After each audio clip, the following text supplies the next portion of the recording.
Hi, Sterling. Hello. You know what? Last time when I did this with Ryan, I was playing like Dua Lipa or something off my iPad in the hmm beginning, and then like Instagram cut the audio from the live because Oh shit. Did it get because claimed? yeah, they like hit a claim on it really quick, like faster than some YouTube algorithm shit. Yeah, I didn't even know that was a thing. Like I didn't think Instagram Live was monitored in that way. Yeah, it's totally a thing. Wow. How are Sketchy. you doing, buddy? I'm doing good, dog. I mean, as good as I could be doing right now. What about you? Same. Uh, you know, life life is weird right now. I've been doing okay. I mean, I've been trying to keep up with like the Instagram live thing and the doing the shows and all that stuff.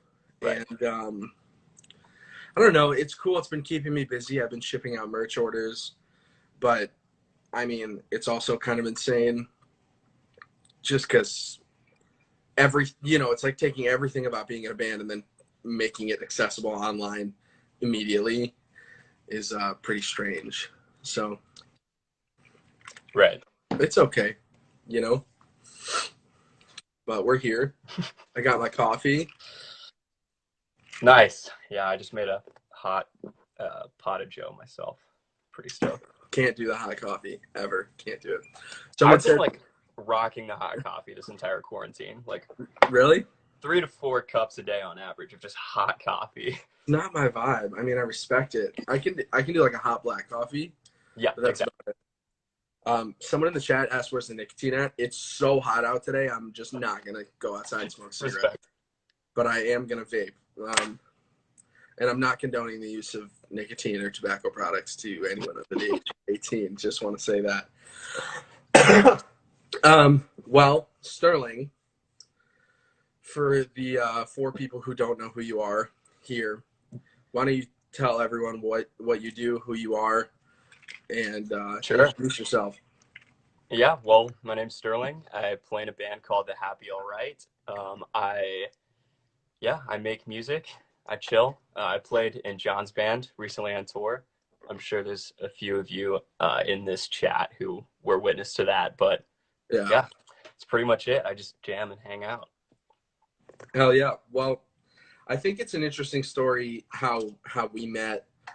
Um, I did this with Ryan as well. Sorry if I keep referencing that one. That's just the only other talk show I've done. I get it. I'm no RSG, but No, shut up, bro. You're Sterling, and that's better than almost anybody. I love you.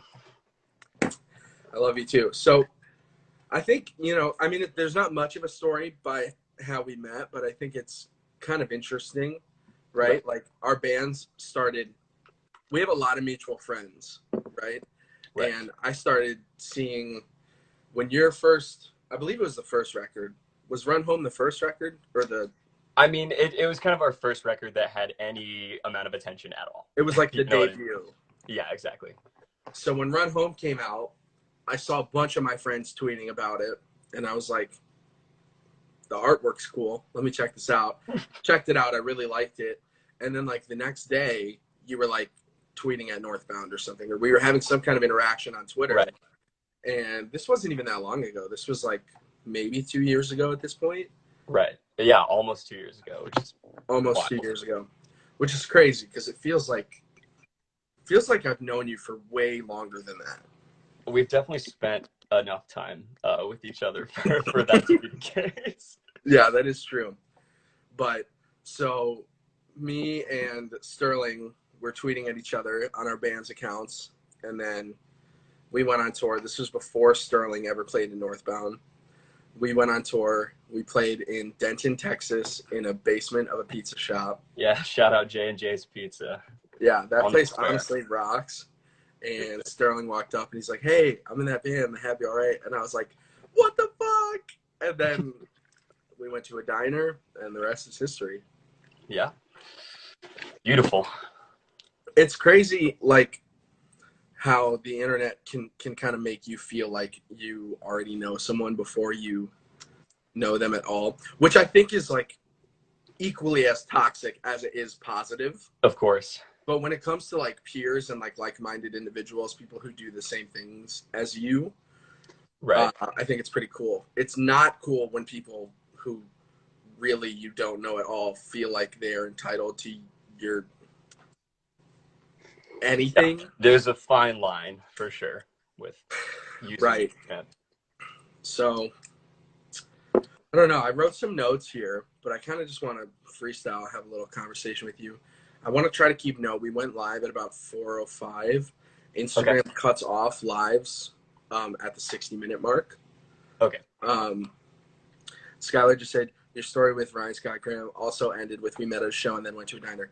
Yeah, that's just kind of what happens, I think. Yep. I really do think that's kind of just what happens. Modern friendship. My sister's in the chat. Respect. We were just about to go on tour, yeah? Yeah, I know. You remember that? I was talking to Mason about this when we were doing our podcast because we're trying to get back into that since there's like not much to do in terms of being in person with each other. Thank you, man. We're gonna try and get pretty serious about it with the that'll be fun. You should. It's bad. We were talking about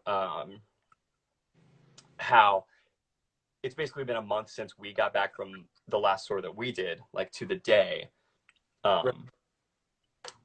And we just haven't seen each other. We haven't played music with each other. Like, it's just super strange. And within that month period, you and I were supposed to leave for that acoustic tour that we had planned. Yes. Which it's so funny too, because that tour seemed like a miracle that it like came together so fast. And I was just feeling so positive. Like, man, we go on tour with one of my fucking best friends. We're going to play awesome shows. Like, we booked it ourselves in like the course of a week or something insane. It was pretty just quick. Never works out. It was like stressful. Historically, DIY is just, what was that? It was stressful, but it happened really quick. Right. The which flyer was badass. The little Animoji guys. So yeah, that would have been over by this point, I think. Yeah, I think it would have been over. But for like the first 2 weeks of kind of being quarantined, I was like, man, I would have been in Richmond today. Right. I would have been here today. I would have still been on tour. And it sucks, but I think we haven't really talked about this, but might as well on FaceTime Live here. Right. When this is over, we really should redo it because I think it would be fun, and I think it would be cool. And I don't fucking know. I want to do it. I know. I was like genuinely really looking forward to it. So we should definitely reschedule it as soon as we're able. Yeah, for sure. Be that in fall 2021 or sooner. Hopefully. Yeah, did you see that tweet that was going around that was like, concerts might not be back until 2021, and I was just like, none of my shows look like this. We'll be okay. Tyler Zalkowski responded and was like, oh, you're not in, I forget who that band was. I think it was like Slipknot or something. Oh, yeah. He's like, you're not in Slipknot. I was like, okay, man. Thanks. But yeah, let's talk about music. Let's talk about, well, actually, while we're on the topic of tour, I want to ask you, what was your experience like, playing for my band? And this is not like a compliment Northbound thing because we all hit our lowest of low points on that tour. There's no denying that. But I've been offered a few tours filling in for bands and playing for bands or whatever it might be. And I'm sure that the future of Northbound, you will be involved and stuff like that. Or I'd like you to be, if schedule permits. Yeah. I feel like I've always stopped myself from doing tours like fill-ins and stuff like that because I had this weird, like, what I think now is probably a delusion that, if I'm working on someone else's stuff and, then I'm not going to be present for my own stuff. Uh-huh. And I was wondering if you felt any of that, or if you felt like maybe it gave you an opportunity to further your own stuff instead of taking away. You know, what's your perspective on that? Because I've never done it. I've been offered it a few times with bands, but I kind of always like flake on it, if I'm being honest. Right. Well, I mean, it's kind of a combination of all of those things. I guess right before, so there's a little bit of a story behind that tour happening for me. Yeah. You came out to a show when I was working for another band at the time. So Yeah. I was doing merch for Grayscale for like a month straight. And Yes. my original plan was just to do that. Like my band, The Happy Alright, had nothing going on at that time. I was like, okay, this is an opportunity for me to like get paid, meet people, like stay on the road. Can't complain. Exactly.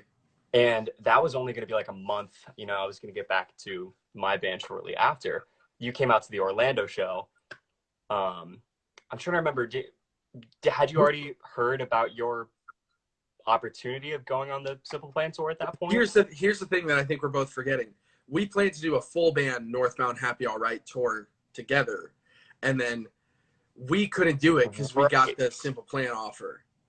And I saw you in Orlando, and I was like, dude, I am so sorry. I don't think we can do that tour, but if you want to just come play in my band, if it's any consolation, like, you're welcome to. That's like, right.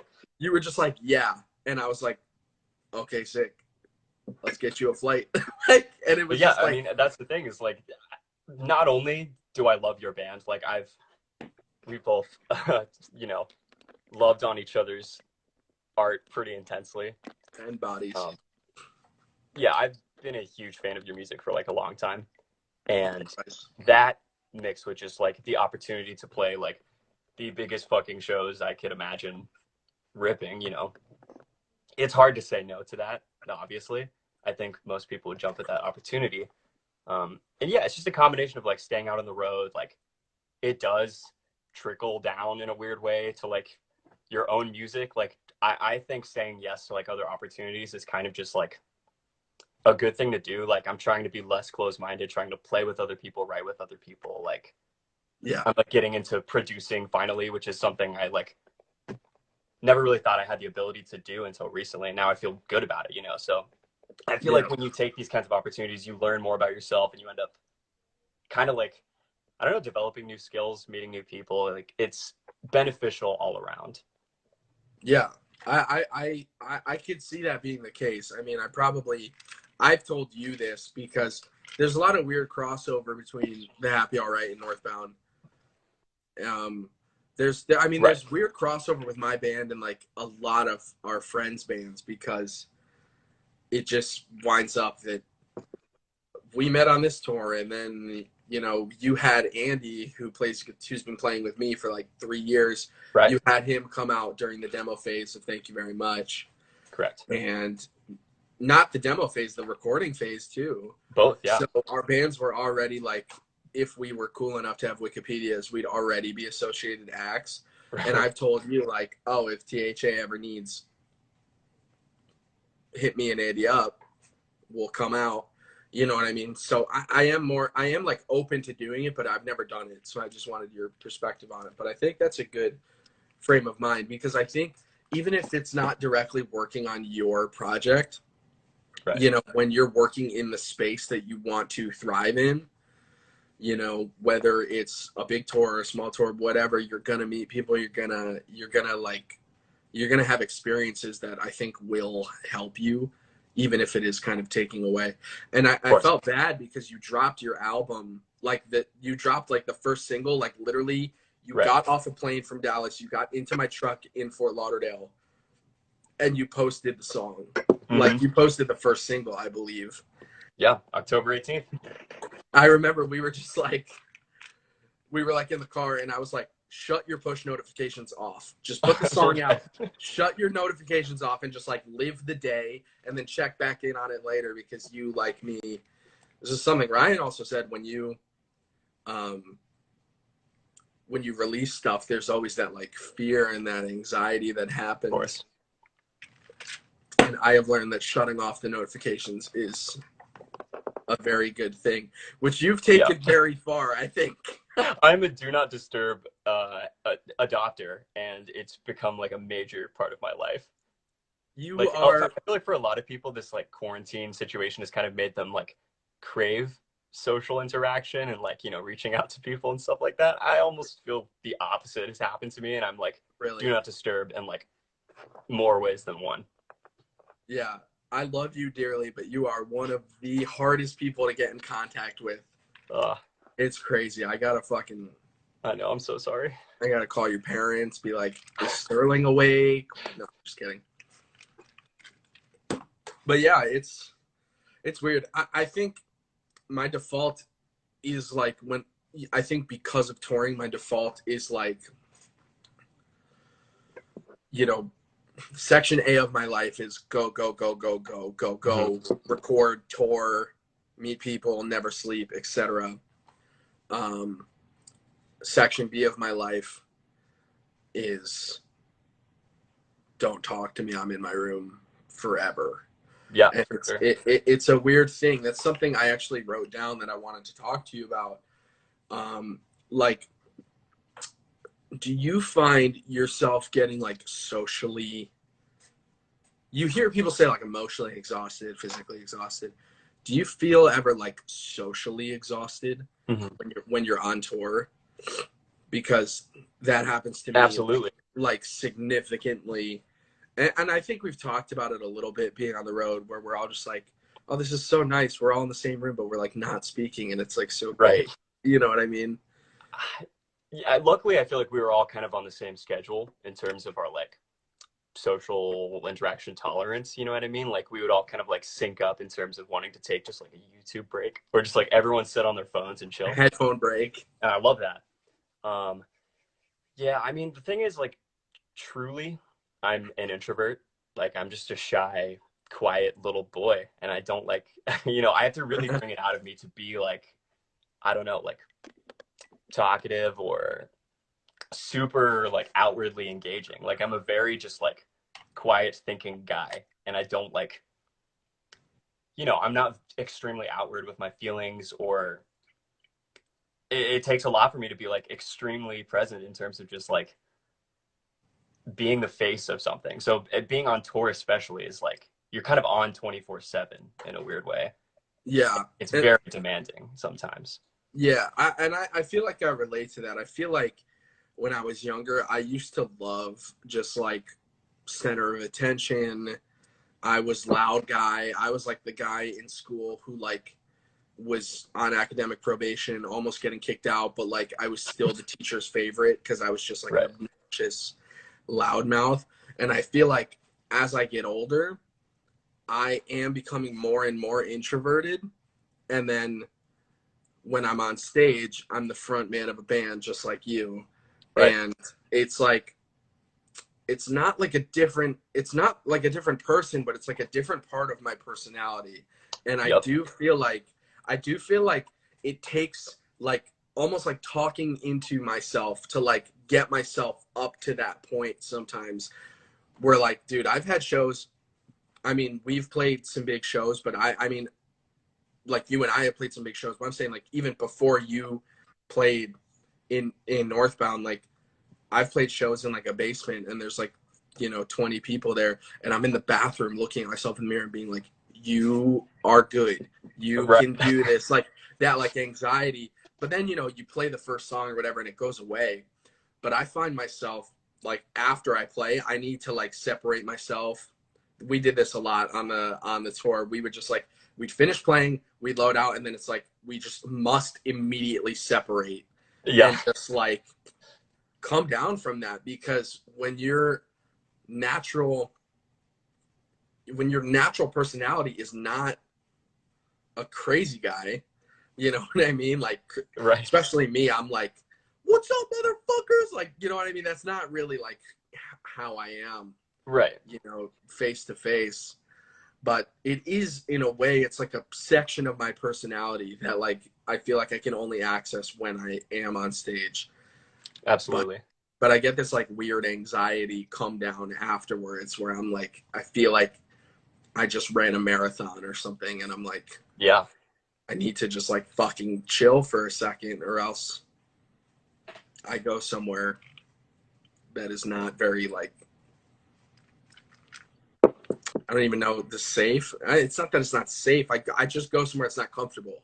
Right. You know what I mean? Like where you're on and you're on and you're on and you're just like feel kind of like socially suffocated, I guess. Yeah. I don't know. What's this? What's going on with you producing bands lately? Because that's another thing that I've been doing also. Right. I mean, I just tried it for the first time, basically, like pretty much right before the national mandate for people to stay indoors was like a thing. Like before it was official, I had a band in my room, and yeah, we just made a song, and it honestly fucking rocks, and I feel really good about it.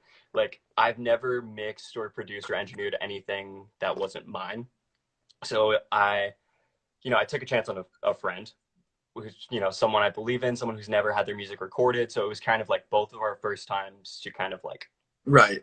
make something officially in that like space. And I'm just like so fired up about it. Like I feel great about the song. I already like every day I feel like I'm learning new things and I feel like I'm improving. Like I don't know, it's something I definitely want to like continue to do and kind of go hard at in a way, because I love producing, I love songwriting, and I would love to just kind of experiment with both of those things with my own music and with other people's. So Right. That's sick. You know what? I listened to the song and it sounds really great. And thank you. I think it's a cool thing to get into. I've been doing it probably for the better part of a year with similar scenarios, just like friends or people who trust me to like, they're like, okay, the song is like 80%. How do we get it to 100%? How do we get it to 102%? You know what I mean? How do we make it the best song possible? And so I've done that, and I just recently did my first like kind of co-writing, producing kind of vibe with a band that I felt was very, very capable in a space that was not my own. Like I traveled to go do it with this band from Jacksonville in like a legit ass studio, and I was like, I hope I don't fuck this up. But that's like it's interesting. It's interesting to like be on the other side of it, and just I think the more you work on your own music and the more you work on your own production, it's like you learn little things. And like Sam Guayana, who did our record, like I learned so much from him. Like I feel like I'm just, when I produce for bands, I'm just like the ghost of Sam Guayana's teachings. Yeah, you're just channeling him. I literally am. I like call him before I go in. I'm like, okay, like I have 3 minutes. What's your top 5 things that I need to like be zeroing in on right now or whatever. And it's cool. I like doing it, so I'm stoked to see you doing it. And that Charlie Puth cover. Thanks, man. I felt that was really fun and kind of like way more demanding than I thought it would be to like get it to a place I was even remotely happy with. Dude, that is the thing is when you sent me that, like that is such an ambitious song to go after, I feel like. Right. Definitely. I think it's a deceivingly complicated. Like it's a really like minimalistic production. Like there's maybe 3 or 4 actual things happening at all times. Really? But everything it just sounds so crazy. Yeah, it's just drums, bass, guitar, vocals, and then every once in a while some like patty stuff in like the pre-choruses and stuff. It's really just a song that's all about like dynamic and flow. Like I kind of noticed that a big part of that song is like how things are channeling into the next section, how things are like shaping, you know what I mean?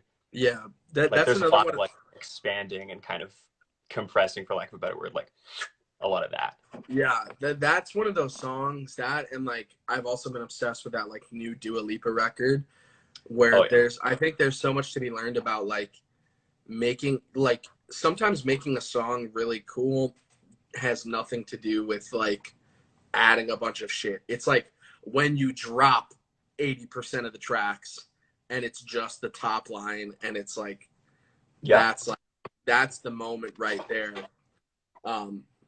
So I feel you on that. I definitely feel you on that.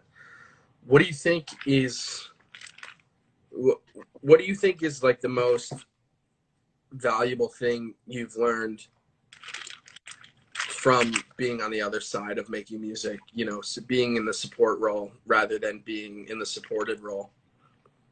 You mean in terms of like making music for other people instead of, or with other people that isn't your own? right? You know what I mean? Is there any takeaways you have from that? Yeah, I guess a big thing that I was thinking about was perspective. Like my perspective versus like what, you know, what they came in with. Like, Uh-huh. I don't even think there was really a demo or anything like that. So we were kind of just going off of what they did in practice, right? So we were shaping the song just out of that. And I felt like I wanted to both, or I needed to both put myself in their shoes and kind of like figure out what I really think is the best move in certain moments, or like if there needs to be an arrangement change or anything like that. So I feel like I kind of learned a lot about thinking of what someone wants to like see in their song or hear in their song, and also balancing that with what I think is the right thing to do. You know what I mean? Like, Uh-huh. of course, I pitched an idea or two that they're like, no, I like the way I had this. So, you know, it was my first time. I was just like, that's how it's going to be. That's okay. But, you know, Yeah. I feel pretty good about like the balance that we found, where it's like I was able to like throw in some ideas that I thought like, you know, not that the song didn't have these qualities before, but it leveled it up, you know, in a way. So yeah, definitely perspective. Um, that's probably the biggest thing I could think of right now. Yeah, and perspective is tough because it's like you have your own perspective as a songwriter, and then but like something that I always try to remember when I'm getting really like over the top in my head about just about the semantics of production and stuff like that. It's like, dude, Right. 90% of the people who listen to this are going to have no fucking clue if the high pass on the vocals is not aggressive enough, or Right. like, you know what I'm saying, like, or if your guitar tone has too much insert random frequency. You know what I'm saying? It's just about making a piece of music that like translates, and if it makes someone feel something, then I think that's the job right there. I don't ever want to have that approach of like, oh well, I have this fancy thing that does this fancy thing. You know what I mean? Right. It's just about like does it evoke an emotional response in one way or another? For sure. That's what matters. Like some of my favorite songs are by this guy called Paul Baraboo. Have you heard of this guy? No. Okay, so he was like really big in like the Tumblr days. He Okay. got like really Tumblr-y lyrics, and I'll Nice. admit that it's a bit of a guilty pleasure, but not really, because I just like it, and I don't really believe in the concept of guilty pleasures. It's like if you I like, also do not. Yeah. like if you like it, why do you feel guilty about it? You know, unless there's something like inherently offensive about it. You know what I mean? But Right. Right. um, but he has songs where he's just like literally like going like this, tapping on his guitar Mm-hmm. and singing, and it's like it's beautiful. Like because what he said affected me. What he said mattered to me. Yeah. You know what I mean? And I just think that shit rocks. I'm a big lyric guy. Are you more lyric guy or song guy? I think you're more song guy, I'm right? You're more definitely more a instrumental guy. song guy. I'm like vibe guy. Like if I hear music that makes me feel something, that's what's like most exciting to me. But on this, like, you know, on the page of what you were kind of talking about, like I don't need like a pristine production or a perfect production for something to like catch my ear. Like Hell in no. the same way, like I have to be evoked emotionally, whether that be from the lyrics or the music, but something has to like catch my ear and be like, hey, pay attention. Like this, what I'm saying matters to me, or what I'm saying is important in general. You know what I mean? Right. For me, it's like I find almost nobody I speak to is like this. Like I talked to Gino Savarino, Mm-hmm. my friend and yours. To anyone who's not aware, that's our friend. He plays in a project called Safe Bet. He sends me demos all the time that are just instrumental, and I'm like, dude, this is cool, but I don't know what feedback you want me to give you because there's no vocal. And when there's no vocal, like, I'm just, like, lost. And maybe that's one of my, like, whatever the opposite of a strength would be. One of my weaknesses is, like, I don't typically give a fuck about how much you're shredding or, like, what's going on or what scale you're playing. And, like, I have no idea. People ask me for tabs or what chords I'm playing in my songs. And I'm like, I literally don't know. Like, I don't know. That's just how I write, you know? Obviously, instrumental matters, you know what I mean? But I'm just a big top line kind of songwriter, song listener. Like, if the hook is there, like, and it catches me, like, I'm sunk on the whole song pretty much. You know what I mean? But one thing I have become is, like, I am, like, and I think this is from working with Sam on our last record. It, like, sorry, I keep, like, hiccuping. Like, song structure, like, really bums me out. That's, like, more than instrumental. Like, dude, if it's, you know, if we're a minute in and I don't have a chorus, like, my brain, like, checks out. Yeah. You know what I mean? Which isn't necessarily good. It's just how, like, it's how the music I make was critiqued by a producer that I trust. And I feel like I then adopted that. You know what I mean? Or, like, you know, sometimes when I was producing this band in Jacksonville, they would have a pre-chorus that was just, like, undeniable. Like, without question, the most catchy part of the song. And I'm like, I'm sorry, but my opinion, my unprofessional opinion, is that this pre-chorus simply must be the chorus. Right. Because you're dropping from, like, this incredible part into a part that is not less good, but just less, you know, less catching, less, I don't fucking know the words. Words are escaping me. Right. But you know what I mean? Like, I know what you mean, though. Like, I feel like sometimes you have to just trust the song and go with, like, your gut. If you hear something and you're like, that is the catchiest part, or, like, so a lot of times I'll write something that I think is a verse, and I quickly realize, like, oh my God, that was the chorus. Like, I'm so stupid. Like, I always come up with this part and start building the song around it, and I'm like, oh no, that is actually the best part. I should use that for the part that's going to happen fucking 3 times. You know what I mean? Exactly. The other thing that bums me out is, like, when the best part of it's weird because there's some things where it's like, this is without question the best part of the song. And I only want it to happen once towards the end of the song. Yeah. Because then when the song ends, I'm just going to play it again. Right. You know what I mean? So that's an interesting conversation. I didn't think we'd talk about production this much, but I mean, it is a part of our lives, you know, and it's it's this weird thing. Like, for example, this new 21 Pilots song. Have you heard this song? Yeah, it rocks. It's a great song. What the fuck? That song is out of control. It's so good. I think I listened to that song like 4 times in a row last night, and I was never bored because, I don't know, it does that thing where in the chorus, everything kind of drops, and then, like, each chorus kind of builds, and then the last chorus is really, really big, and it's like, dude, I need to hear that again. Yeah, that's a band that's really good at flow. Like, I've never gotten into that band. Streamlines itself. Like, I think they're just hit makers. You know, they're not my favorite band in the world, but they're really good at writing a song that is just fucking streamlined to make you like it. Like, straight up. There's no denying that band is, like, insanely good at what they do.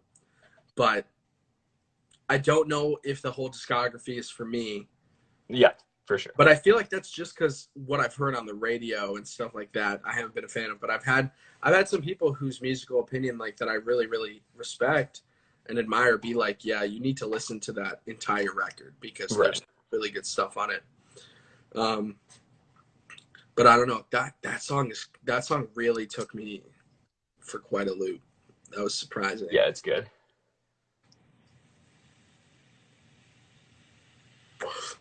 That's how I feel about the new Super American song, How Big Is Your Brain?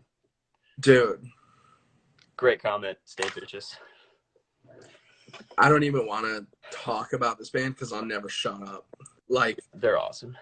that band, I just like, they're one of those bands that I just openly gush for, and I just, Right. I don't care. Like, I'm sorry. Like, it's really, really special, and it freaks me out that, like, I do think they're doing well and stuff like that. I'm, you know, no disrespect whatsoever, but if anything, disrespect to humanity, because I feel like that band should be 10 times larger than they are. Right. I mean, that band is like out of control good. Underrated. And it's just like, it's pretty simple music. And this is exactly what I'm talking about. It's pretty simple music. It's not reinventing the wheel, but it's like, it's a wheel that just drives so well. You know what I mean? Yeah. And I feel like that's kind of like a thing that I try to think about when I make music, is like, I know that my band is not like unique. You know what I'm saying? I think maybe my lyrics are unique or whatever, but I know I'm not a shredder. I know I'm not like a trained musician, but like, all that I'm trying to do is do something that you like in a way that you like more. You know what I'm saying? Right. Yeah. Which I don't feel like you have the same sentiment about, because I feel like your new record is, I mean, I feel like I can hear your influences on your new record, just knowing you personally. Right. But I feel like your new record, which anyone tuned in, it's called Thank You Very Much. I remember when you came to Florida, we were like, how is this gonna go? Because like, I think it's so fucking good.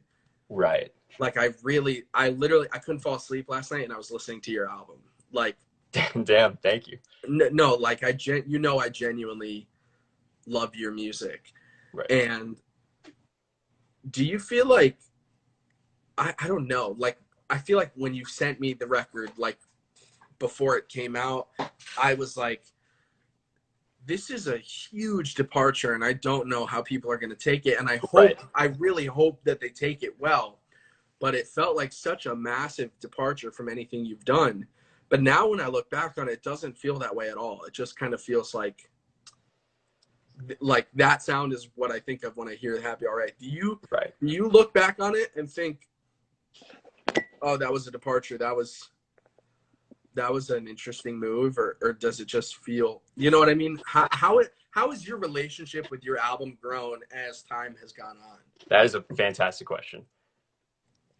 Thanks, I'm trying. The big thing to note, you're killing it, by the way. Like, honestly, I'm trying really hard.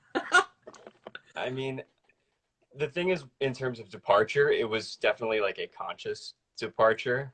I feel like I kind of grappled a bit with the fact that I didn't, like, I love Run Home and I love those songs, but I knew that that's not the kind of music I want to make for the rest of my life. And I figured, you know what? I respect a band with like a seamless discography and, like, I don't know, logical developments or whatever, but for me, it's more important that I just make the songs that I feel like making at that exact time. Like, that's 100%. something that's always been really important to me. So I just, like, I kind of went for it. I had a gut feeling that people were either going to not get it or it was just not going to translate. You know what I mean? Right. And we're definitely really lucky that the people who do like it love it, which means the world. I'm not surprised that people would end up alienated. Like, it's not even a weird record, really, in my opinion, but I think it's not as concise as Run Home, and it's also just like, if someone is basing our music off of what they liked previously, they might be like taken aback, you know? Right. And I remember the word that I used when I picked you up from the airport that day was polarizing. Like, I feel like it could be polarizing to your fan base, but I haven't seen a single thing. Like, all I've seen is love for the record, which I think it greatly deserves. Thank you. I don't know. It's just interesting because it's like, is it really a departure if you're just doing what you want to fucking do? This is something I think about all the time. I have always had beef with people who kind of get mad at bands or like get at their throats for changing their music or like changing their sound. Like there's a lot of bands who kind of get like, I don't know, just like absolutely shit on. I understand if you don't like the music, of course. But I think of Panic at the Disco, like whenever I kind of like, you know, reflect on this subject. They're like a perfect example of a band who was like first album, which like made enormous waves, you know, when it came out. Yeah, I love that band. Yeah, they're a fantastic band. And their second record, Pretty Odd, I think is perfect. And that might be my favorite one, honestly. It's the best one. And it's just like an absolute departure.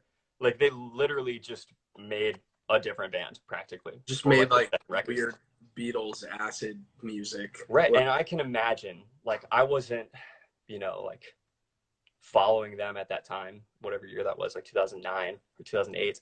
I was, dude. I remember sitting with my iTunes open, show my age here. Yeah. Sitting with my iTunes open, waiting for it to come out, like buying it and then like waiting for the day that it was out so it would finally like download to my library. Right. Sorry, didn't mean to cut you Great off. album. Crazy album. Oh. You know what? I think a thing that happens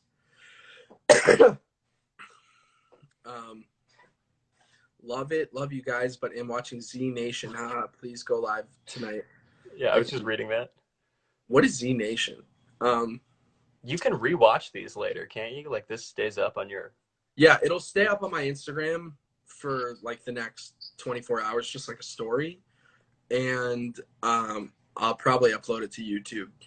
Oh, nice. As well. What was I going to say? A thing that I feel like happens with a lot of bands is like, you know, people, this happened a lot when I was younger, like my friends and I would find out about a band and we would want to keep that band like our little secret. Yeah. And like, I think there's something inherently fucked up about doing that, like in retrospect, because it's like, I don't know, when it comes to like Fall Out Boy making like Disney music, like literally Big Hero 6 soundtrack, like yeah, obviously there's a part of me that, you know, childhood me who like downloaded Take This to Your Grave on LimeWire and was like obsessed with it. Yeah. Is going to be a little bit like, okay, this is like not sick. But on the other hand, as an adult, it's like, I don't know, go get your bag, dude. Like sure. You're not my little secret anymore. Like, you're not a small band from Chicago. You have transcended what it means to be a band. You are right. Like, you are now an entity like that scores movies practically. Scores ESPN. Yeah, like what the fuck? So nuts. It's weird. I'm happy to see. I don't think people really do that much anymore. This was like I don't think it was pre-Twitter, but it was definitely pre-Instagram.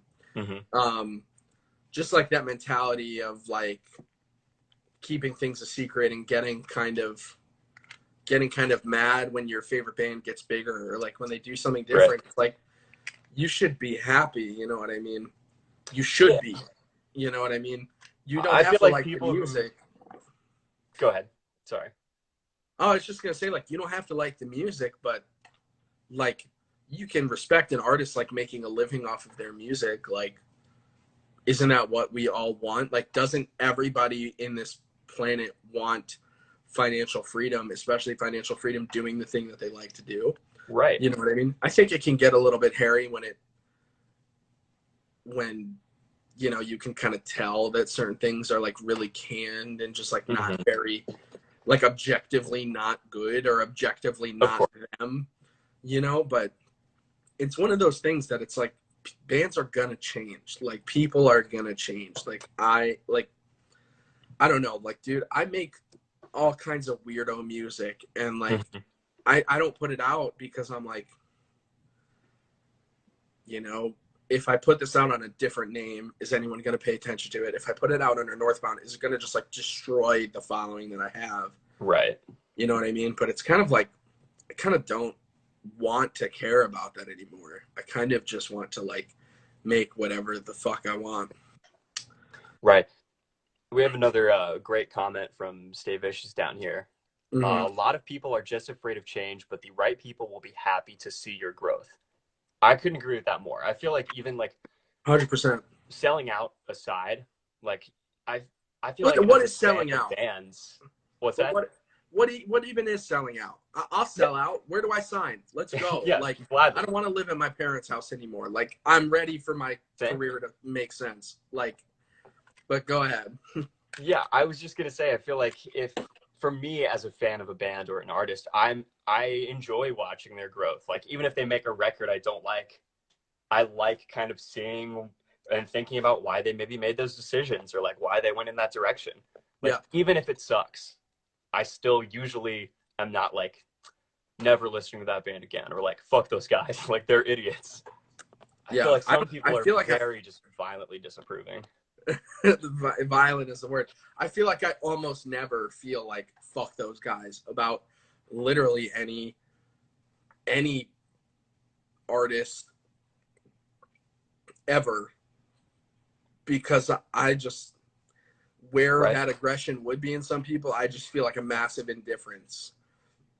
You know what I mean? So it's like, Right. And that might also be like an empathy thing, you know, like as an artist yourself, you could probably have respect for someone who's just making a decision consciously. You know what I yeah, mean? that was really smart. I'm always fascinated when someone tells me what I'm feeling when I'm not aware of it, because I feel like that's I might entirely be true. incorrect. No. That's I just mean like it in like how the best way. I feel like you genuinely, like when you said that, like that made me smile, because I was like, that's true. You know what I mean? Okay, good. You know what I mean? Like I meant that genuinely. Like that is special to me. That makes me feel connected with people. Fuck yeah. I like being connected with you. There, I said it. You are my brother. You are my family. Holy shit. Oh my God. What else can we talk about? We got,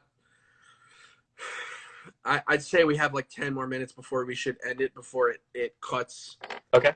Because like Instagram will shut it down if we go any further than that. So I think like, Right. you know, we've got some more time. I'm just enjoying the opportunity to speak to you. I know. It's been a minute. I'm not trying to be a jerk sometimes, you know. It's okay. I already got like hella hate in the chat for being hard to get a hold of. So I think it's an essential part of your brand at this point. yeah, a little bit. Like when you asked me, you were like, give me a John Fraser masterclass on this production. And I like typed out, dude, this text was like 3 scrolls. It was like 3 scrolls long. Oh yeah. And Sterling just hits it with a like. And I was just like, I'm so sorry. I promise I read and cherished every word of that text. yeah, I bet. I did, bro. I'm just fucking with you. I swear, I'm not hurt. I swear. Okay, can we talk about the last song on your album? Sure. Love on Screen. Love on Screen. Okay. When I listen to this song, I get like a major borderline rock opera vibe. Fuck yeah. I don't know or think, based on that response, I don't think you were going for that. Mm-hmm. But it feels, it's the word reprise. That's what it really feels like. It really feels like you're a reprise. And that's something you did it very forwardly, like quoting the lyrics from other songs on your album. Right. I do this secretly, constantly. Like if you listen to my album, there's like, I think in every song there's probably a reference to an older song, and it's just a weird thing that I do. Right, just Easter eggs sprinkled. Just to see if people like catch on to it. Right. But just based on the lyrical content of the song, it makes me feel like that was the last song written. Right. Was it the last song written? I know that you did Lucky to Know You like more after. Right. Like that was like I don't know. you talk about it. It was the last song written, actually. Okay. I get the music was kind of written in the middle, like everything was kind of being written at the same time, but the lyrics for that song were like written day of tracking, essentially. Like I had 2 lines or something, and then I, you know, maybe that makes the reprise less like meaningful, but to me it like consciously felt like a good decision, you know, like of course I was just like, fuck, I gotta slap some shit together right now, you know, but yeah. in addition to that, like just kind of on that last day, I needed to like fill about 3/4 of that song. And I kind of like was able to quickly write it because I felt like I understood the theme of the record finally, which, you know, maybe that speaks to, excuse me, maybe that speaks to how not concise the record is that I kind of didn't understand it until like we were almost done with it. But that's very the case artful. with a lot of Like people. that's very cool, I think. You know what I mean? Like I think there's something to be said. I have a tendency to like romanticize and like I'll like I don't know. Like I feel like if I were you, I would be sitting here romanticizing the fact that, you know, maybe you were just putting it off or whatever, just like life happened and the lyrics weren't there. But then like this, you know, this outside force brought it together. You know what I mean? Where No, it made I you love that take on it. Like that makes me feel like, you know, that that's what it there is sounds. some magic there, Yeah. I or mean, more magic maybe than I thought about certain parts of the process. right. I mean, was it like a did you get the feeling? Yeah, I was going to mention that. That's something that I've also kind of just realized is being just kind of classically an overthinker. I don't honestly do super well with lots of time and kind of lots of space to work on something and like mull it over. Similarly to Love on Screen, Loathe Letter was also written like the night before it had to be tracked, essentially. And to me, those are like 2 of my fucking favorite songs I've ever written. And they just like, I think if I go with my gut and I'm not kind of given the freedom to overthink or be anxious about anything, I end up shitting out stuff I'm a lot happier with, you know? And I think there is some magic in kind of in the moment art making, you know? I think sometimes your gut and also just what happens, you know, in the studio at that second, be it the first take or like, you know, the 30th try you're trying to get something. I think the moment is really important. And I did get the feeling, you know, working on those lyrics, the first verse is literally a copy pasta, but the rest of the song I was like, oh, I like understand what I'm writing about for this song. Like I know exactly what this is. And I was able to just throw it down in my notes like 10 minutes before tracking the vocals. Like it felt great, you know? Right. I mean, that kind of like transcendental like experience. I mean, it's like, it's always, I think it's really cool. Cause I mean, I feel similarly. I typically have my lyrics figured out like before I go into the studio, but a lot of the times I'll be singing, and this happened multiple times on Soul Kiss where I'll be like singing and I start tearing up because it just clicked what I was actually writing about. Right. You know what I mean? And that's like the weirdest thing about like making art of any kind is like it. I think when you allow it to be kind of a subconscious thing, I think that's where really cool shit comes from because you don't have the blockades of anxiety or the blockades of the overthinking. Right. You know what I'm saying? And even though like if the first verse of Love on Screen is just copy paste from another song, like it's some of my favorite lyrics on your record. You know what I mean? Thank you. Like, you know, just something that like you might, it's so weird how something you just write down and you might be like, is this not cool? Like it could mean so much. Like where, you know, you just say like, can't even tell if I'm alive.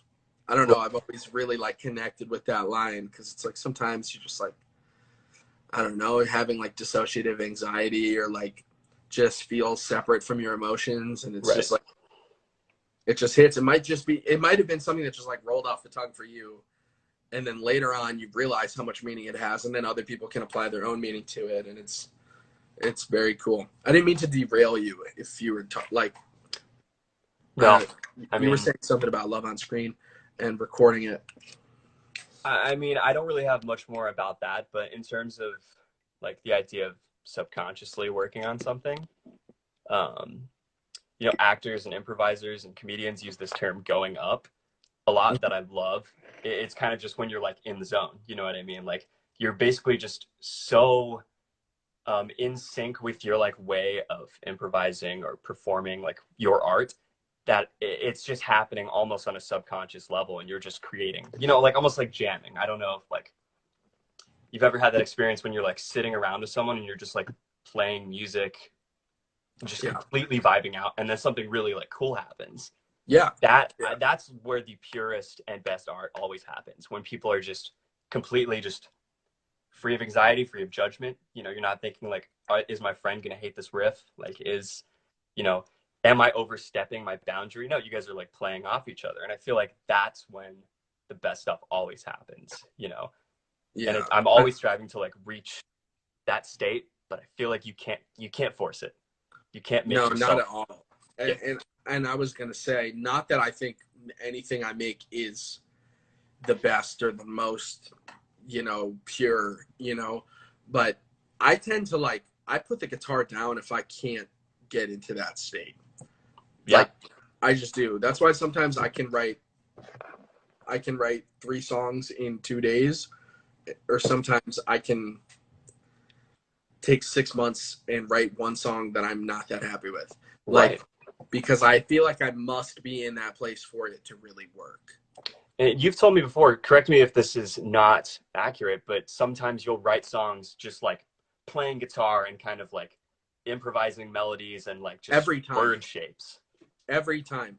I literally sit there with the guitar, I noodle around, and I start like scat singing. Literally, I start scatting melodies, and then it's like freestyle rapping almost. Like I just start saying shit. And if it works, it works. And if it doesn't, I don't even get mad. I'm just like, yeah, it's not happening right now. Yeah. You know what I mean? But that really is like my way of writing. I don't have a calculated approach to writing, like, whatsoever. Right. It's got to come from somewhere else. And I read this book that Sebastian actually recommended to me. It's called The War of Art, and it kind of talks about this and the muse and how, like, you know, you can only write when you have like a muse, but sometimes you can evoke the muse. Like Instagram did its Instagram thing, so we can you know, begin to wrap it up now without the anxiety of looking at the clock every 5 seconds. But yeah, cool. I would and everyone came back, so that's really cool. Nice. So, you know, I'd recommend that book. Are you a reader? It's called The War of Art. The War of Art? Yeah. Looks like I'll check it out. I need a book after I finish my Beastie Boys item. It looks like this. It doesn't look very cool, but it's a really good book. Sebastian. Is the writing in reverse on the cover? Or is that just... No, I think that's Instagram Live doing its thing. I know, I'm just joking. Yeah, I'll try and Amazon that item. You should. It's cheap and it's cool, and I found it very valuable. It's just about, because it talks about the muse and what that means, and evoking the muse in a way that, you know, I don't know. For me, like, it's weird when I'm like going through a breakup, or if I'm like super depressed or something, I'm not writing shit. Like, right. Like, if I'm really down, I'm not writing.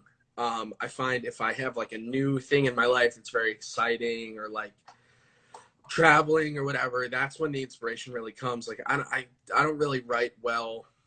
I'm the same way. I don't really write well when things are bad. Like when things are bad, I'm just not good. Yeah. You know what I mean? So like right now, I feel like I don't know. I'm 26 years old, and I'm in a somewhat neutral place, and I find writing kind of like difficult right now because I don't have like any old flames like haunting me. I don't have like any new flames. Like Right. I'm just a single 26-year-old dude living in the quarantine, and writing music is a challenge for me right now. So it's interesting. I mean, I try, you know what I do? I try to watch, like, I go on Netflix. This is so lame, but I'll go on Netflix and I'll go to like the romance category and I'll like just watch some rom-com or something and like Yeah. hope it makes my dead heart feel something and like inspire me a little bit. What are some flicks you've been checking out? You know, I watched last night, dude. I told you earlier, like I could not sleep last night. I got in bed at probably 1. And I literally didn't fall asleep until like almost 10 a.m. I don't know why, but I watched this movie called Silver Linings Playbook. Fantastic movie. Dude. I love that movie. Great movie. That's awesome. Yeah. Holy shit. Incredible performance from both Bradley Cooper and Jennifer Lawrence. Dude, Jennifer Lawrence was so good. And I liked that it felt kind of predictable. No spoilers here on this 10-year-old movie. Yeah, of course. But it felt kind of predictable. Like, I don't really think this girl is actually going to do the whole letter to his ex-wife or whatever. Right. But then it just ended so well. Great movie. Yeah, it's perfect. Great movie. I haven't seen that one in a while. It's very good. You got any recommends for me? Any Netflix recommends of any category? Sure. I saw Pan's Labyrinth for the first time the other day. I don't know like how into kind of like fantasy / horror type stuff you are, or if you're cool with subtitles, but it's insanely good. Like that's a movie I've just heard about for years and always meant to kind of get around to, but it's genuinely like a profound movie. Like, okay, what's it called? It will speak to your soul. It's really, really good. Also, yes, Chris D'Elia's new special drops tonight at midnight. Dude, I was telling Mason, because me and Mason play Rocket League. Yeah, I heard. That's awesome. And he was telling me, like, we were just talking about comedy and just like, I feel like ever since you lived at my house in Florida for a week, before we went on that tour, I've been on like a huge comedy kick. Like, nice. I'm so into it right now. That's awesome. It's very cool. Have you ever thought about doing any kind of like stand up or anything like that? Dude, it's my secret dream. Like, writing comedy is hands down my like backup plan. You know what I mean? Like that's something that's always been really important to me. And my brother is a stand up / writer / actor like that. I was gonna say you should work with him on something. I would love to. Like he and I just like when we're together, we just make each other laugh endlessly, and it's my favorite thing about life. That's awesome. Yeah, I remember I met your brother for the first time when we were out there. Yeah, he came to the gig. Yeah. That was a good gig. That was an interesting gig. Very emotionally loaded evening. It was just so weird. There was so much happening, and that was the day that Soul Kiss came out. Mm-hmm. And Travis from the Kings bought me a guitar, and I walked past Machine Gun Kelly backstage, and I just watched that Motley Crue biopic, and I just like I don't know, when you see someone in a movie and then you see them in real life, there's like this weird part of you that thinks you know them. Right. Or you feel like you're just in the movie and they're just like walking by. Yeah, like I literally walked past Machine Gun Kelly and I was like, yo, what's up, dude? Like in the hallway, like backstage at the Palladium. I was like, yo, what's up, dude? And he was very nice. He was like, yo. I mean, I don't know if that constitutes as very nice, but he was just like, yo, you know, like he wasn't like cold to someone he obviously didn't know. But I walked past him and I was like, I'm such a moron. Like, I don't know him. I've just seen the fucking movies. Dude, like, that is a tall man. oh my, Like, he's huge. He's massive. Yeah. Dude, you know, speaking of man. Machine Gun Kelly, there's a movie on Hulu right now called Big Time Adolescence. Have you heard of this? Oh, that's with Pete Davidson, right? Yeah, who I've also I've just become a huge fan of Pete Davidson. Did you see the new special? I did. That's good shit. That's fun. It was funny, dude. I like him a lot. Yeah. That's a really good movie. Okay. I would recommend it if you have Hulu. I do. Dude, you got to check that out. It's a good. I watched it. I literally watched it, and then the next day I was talking to my mom. I was like, I think you need to watch this movie, and I like watched it with my mom again. Nice. Because you know how my mom is. She's ever emotionally present in whatever I'm doing. But yeah, I don't want to keep the content too long form, even though I could talk to you for literally another 3 hours. Any final words, questions, comments, concerns, thoughts before we wrap this up? I don't know. I kind of wanted to prepare some questions for you too, but I just didn't end up doing that. Like, I kind of wanted to hit you with some fucking like lightning round questions or something. I mean, if you have any, I'll be happy to answer them. I don't know. Did we address everything in the chat that is pressing? Contagion is also a good movie to watch, apparently. MGK is the fucking man. I met him at Warped Tour 2012. Yeah, I mean, he seems like a nice guy. He's friends with We the Kings. That's why he was at the show. Right. To the chat. I know that you know that. But he played a song with We the Kings. It was really cool. Yeah, they covered Jimmy Eat World. They did cover Jimmy Eat World. There were so many, so much shit that I just can't say publicly. There's just so many people at that show. It's like the most LA show I've ever experienced. Just so many D-list celebrities. And Machine Gun Kelly, Machine Gun Kelly and Avril Lavigne, the two A-list two relevant people. Or B-list celebrities, I don't know. Right. But yeah, you got any brain busters for me? Any questions? Brain busters. Ooh, let's see. What have you been listening to any music in the quarantine?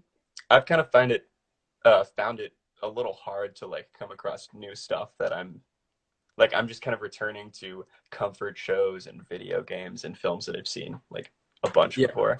I've just been playing a ton of Rocket League. Yeah. And not much else. I mean, I'm gonna pull up my Spotify right now. I can tell you what my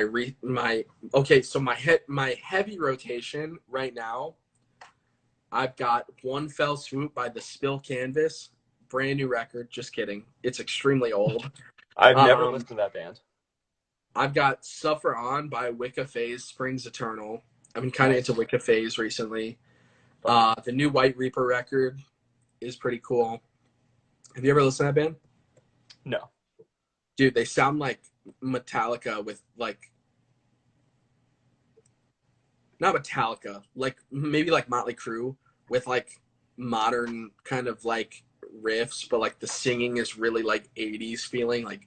Oh, that's awesome. They're a really, really cool band. They're kind of I don't know. They're I would say they're an 80s, an 80s just in general influenced pop band. Okay. No synths, guitar music. Right. 80s guitar music pop. They're so sick. But yeah, dude, nothing new really. I mean, I've been going down nostalgia lane actually. I've been listening to a lot of Into It Over It. Nice. I like the new Dua Lipa record. That's probably the only new thing. The new Phoebe Bridgers song. Third Line Self-Titled is in my recently played. Super American. Yeah. That's kind of it. Just nothing new really. Yeah, same. But yeah, that new Phoebe Bridgers song is fantastic. Dude, she's so good. She is just like an angel sent from heaven. Yeah, absolutely. Like truly in every way possible. Her voice is so fucking angelic and just like And her lyrics she's are so, her just lyrics blunt. They're like are heartbreaking and heavy and blunt and dark, and I don't know. Someone asked what's my favorite track off Future Nostalgia. Yeah, I was gonna say. I would say Pretty Please. I really Pretty like Please that. Rock. Oh, the new 1975 song I like a lot. New All Time Low Thoughts. I didn't really listen to it. I listened to the song Black Bear, which was like fine. I listened to the song with the band Camino. I thought that was cool. I'm not super big into All Time Low or anything like that though. Right. I have not checked it out. Did you hear the Leon Bridges John Mayer song that dropped like 2 nights ago or something like that? No, I didn't. It's great. It's called Inside Friend. Fucking rocks. Okay, I gotta check that out. I think you'll like it. It's fun. Dude, do you play Rocket League? Do you play video games? Poorly. Yeah. What's that? I play a lot of like by yourself video games. Like I'm not into like Fortnite or Call of Duty or shit like that. I just play like Animal Crossing, Zelda, lots of Nintendo. I do have Rocket League. I just am utter garbage at it. Dude, I bought Andy Rocket League for his birthday, and I heard. And we played with Mason one time. He's still learning too. It'd be fine. We'll just play some casual. Yeah. Someone said y'all should listen to Muna. I actually really like that band. Have you ever listened to that band? I think Sebastian showed me a song actually. Sebastian showed me that band too. Yeah. Sebastian is like my source for like. I was gonna say, pop. Dude, his Instagram stories are usually a place where I'm like getting music. It's a place for education for sure. Yeah, exactly. I've been listening to a podcast called Counterclock that I really like. It's about like a murder. That's fun. Nice. You ever watch Scrubs? No, but you and like 4 other people have been like, I'm diving back into Scrubs, and I'm like, dude, I think you would love that show. You think so? Yeah, it's like good comedy. It's pretty dramatic, honestly. Like it's unique, like television making for the time, like early 2000s or in the early 2000s. It was pretty progressive, in my opinion. It's awesome. It's just very well rounded, and it doesn't get bad. It's dope. I need to look into this. Is that on Netflix or is that a Hulu? It's on Hulu. Hulu. Okay. Yeah. Someone said How I Met Your Mother. I watched like half of How I Met Your Mother right after I went through a breakup. Ooh. And I don't know if it was a good idea. I mean, it was kind of like comforting sad, but I feel like I identified with, I think the main character's name is Ted. Yeah. Right? In How I Met Your Mother. I identified with that moron way too much. It bummed me out. Know, same. It just bummed me out. Yeah, I was like, dude, I am this idiot. Like, yeah, exactly. Yeah, Community is fantastic as well. Man, everyone's loving on Scrubs. I gotta watch that. Dude, you would really like it. Like, it's kind of a John show in a way. How so? What makes a show a John show? I know you know me well enough to say that, but... Right. I think it's just the kind of writing that you would appreciate. Like, it has a lot of kind of, like, one-liners that will stick with you. You know what I mean? Does it have shit that I'm going to turn my voice memos on and record the audio coming out of my iPad? Yeah. Dude, I do that with so many things. You'll cry. You'll laugh. You'll call your friends to discuss the episodes afterwards. I'll call you. Let's do it. You better whitelist me on that Do Not Disturb. Yeah. I have when I put my thing on Do Not Disturb, I have like allow calls from like my favorites list. Right. And I have like my parents, my sisters, and like the band and Matt from Smart Punk. And that's it. Yeah. Damn. That's the only people who can get through. Criminal Minds is really great. Another show I never finished because Criminal Minds reminds me. Have you ever watched House? No. Dude, it's one of those shows that's like really good, but every episode it's like a brand new case, and like right before it ends, something terrible goes wrong, and then something really great happens, and then some dramatic music plays, and everyone like smiles at each other. It reminds me of like Grey's Anatomy, which is a show that I cannot stand. Yeah, it's another just like dramatic hospital show, right? Yeah, where it's like every single episode is just like this new case of this like incredibly rare disease. Yeah. That like some genius with savant syndrome comes in and figures out just in time before they die. Dexter is like my favorite non-comedy show of all time. I've been meaning to watch that show for so many years.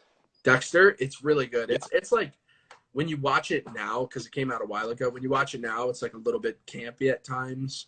Sure. Not campy, just like a little bit like this is not the best television ever, you know? Yeah, of course. But like the story just is so fucking insane. But yeah. If you don't like those hospital shows, then you'll love Scrubs from Skylar. That's true. That's accurate. It's kind of like a play on those kinds of shows, and then also just like the sitcom format in a way.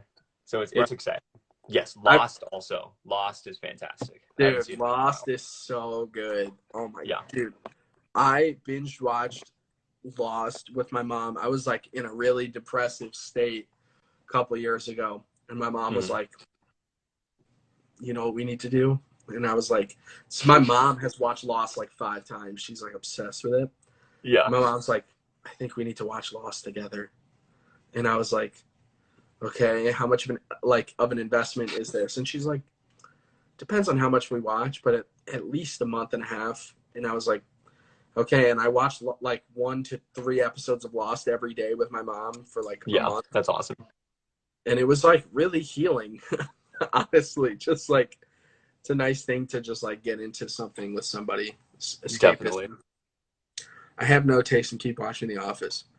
I think that means you have excellent taste. The Office is a great show. Oh, Sterling. Oh, Johnny. I think I'm officially out of questions. We've gone for a good like hour and a half at this point. That's fair. This is long form content. I'm gonna have to. I'm gonna have to fucking screen record both of them and then put them together to upload. But that's cool. It's cool. Anything else you want to talk about? Have you seen Tiger King? Like I'm like wrapping it up and then we bring up Tiger King. Yeah, I have. I watched it in like There's a lot to unpack. Yeah. I thought it was for another time.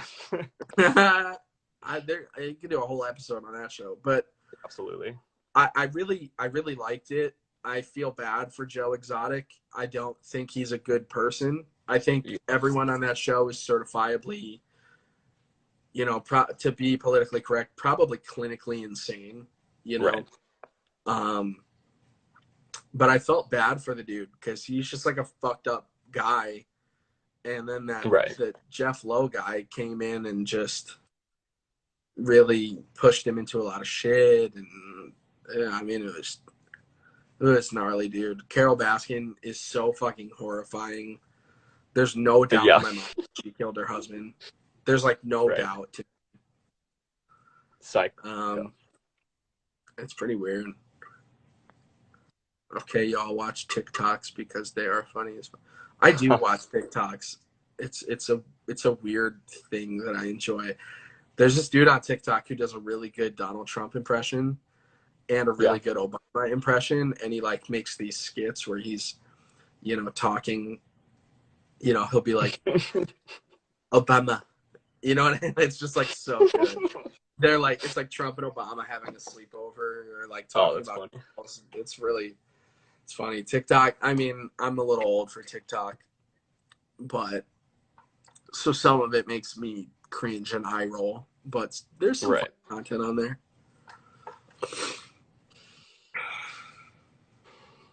Anything else other than Tiger King?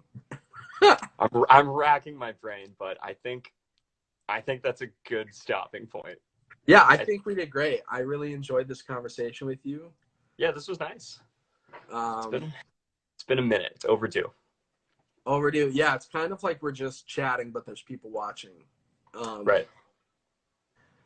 But that's my goal with this, is to have people on that I like and people on that I'm like would have these conversations with regardless. You know what I mean? Sure. Yeah, no, this is a great idea. I watched the last one like with fucking popcorn practically. Like, it was awesome. Thank you. Yeah. And as soon as I did it, I texted you. Like, I immediately thought of you, and I was just like, yeah, let's get Sterling up here. It's an honor, man. I appreciate it. Well, thank you for taking the time. Thank you to everyone watching. Oh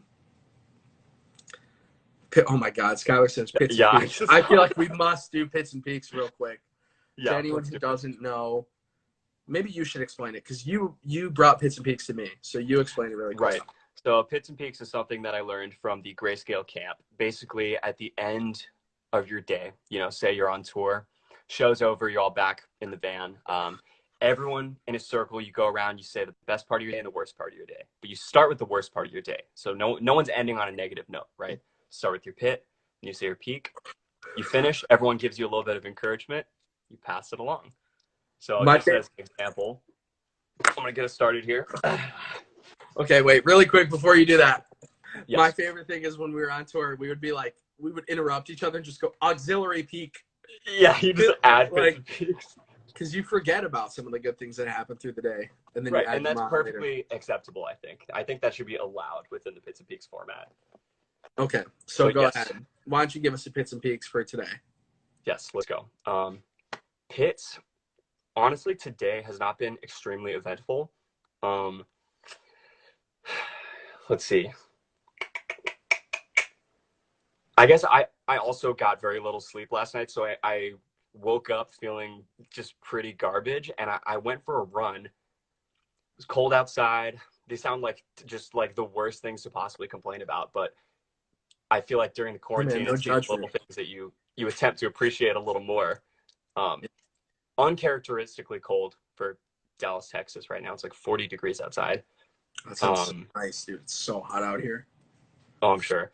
The weather's just been crazy. But I mean, I really can't complain. I don't want to have legit pits today because I don't have any, I'm pretty sure. So I think I'm going to just leave the pits at that.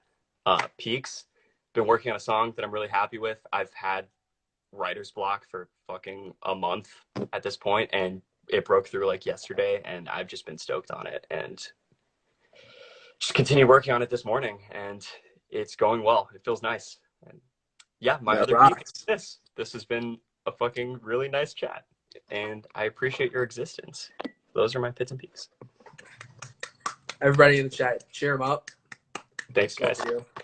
Thank you for including me in your peak. I'm going to start with my pit. My pit today was the fact that I went to sleep at 10 in the morning. I didn't dude, I like get in bed really early. I try to wind down, you know, I try to find my chi, do a little meditation action. Absolutely. You know, not really working. So that was like the big pit was just, I woke up at like 2 p.m. and it felt like 7 a.m. to a normal person, but it was 2 p.m. for me.